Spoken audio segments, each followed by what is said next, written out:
la façon en fait de voir la chose, pour ma part, c'est tout simplement, oui, en fait, quand on arrive dans le monde des Renko, nous on a mis des choses en place qui font aussi, hein, par rapport aux tailles par exemple, que vous n'avez pas besoin forcément d'aller sur les graphiques en temps.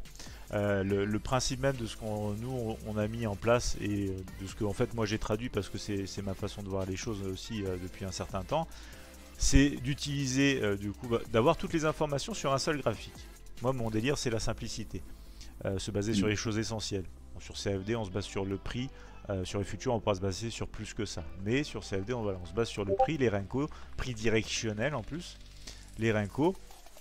On se base sur un seul graphique pour avoir les informations d'un, deux, trois graphiques du coup MTF, donc c'est-à-dire des graphiques plus grands. Donc on a toute l'information sur un seul graphique, mais c'est comme si on regardait trois graphiques de taille différente en un. Ça c'est 3, 4 ou même seulement 2. Ça c'est essentiel. Et du coup à partir de là en fait, c'est vrai que moi si on me demande, je dis bah oubliez en fait les graphiques en temps.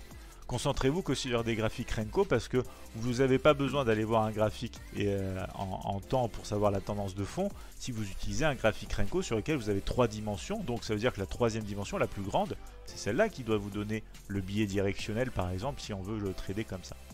Et à partir de là en fait c'est toute l'information sur un seul graphique, des choses très simples.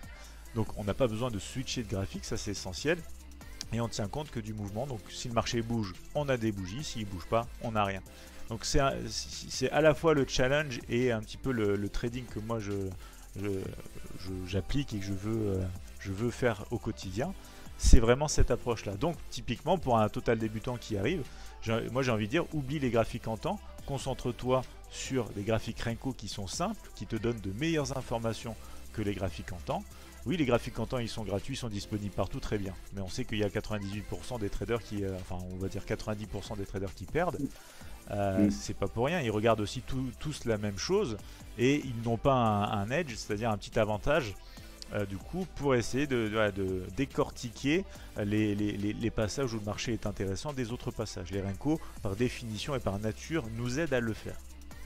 Donc voilà en fait ce que je veux dire par rapport à ça, c'est vraiment voilà, qu'on peut. Moi je sais que si j'avais le choix, j'aurais voulu débuter direct sur Renko en fait, parce que la courbe d'apprentissage, ma courbe d'apprentissage aurait été exponentielle. Le problème c'est que j'ai mis des années à trouver les Renko et que ensuite quand j'ai trouvé les Renko, j'en ai acheté, j'en ai testé plein sur internet. Il y avait toujours des erreurs.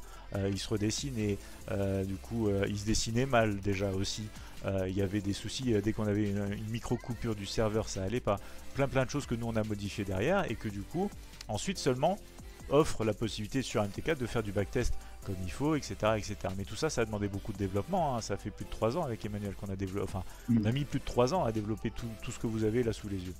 Donc, forcément, moi, j'aurais gagné énormément de temps parce qu'on se focus que sur l'essentiel du prix, de la direction. En plus, on n'a pas de bougie d'indécision quelque part. C'est soit ça monte, soit ça descend. Et en plus, à l'avance, sur la bougie sur laquelle on est, on sait où ça peut clôturer, à la hausse ou à la baisse.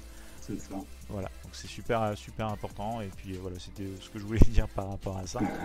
Ça permet aussi pour les scalpers de mettre en place des choses très simples, c'est-à-dire boum, je rentre, je risque, on va dire par exemple 5 briques, je vais en chercher 3.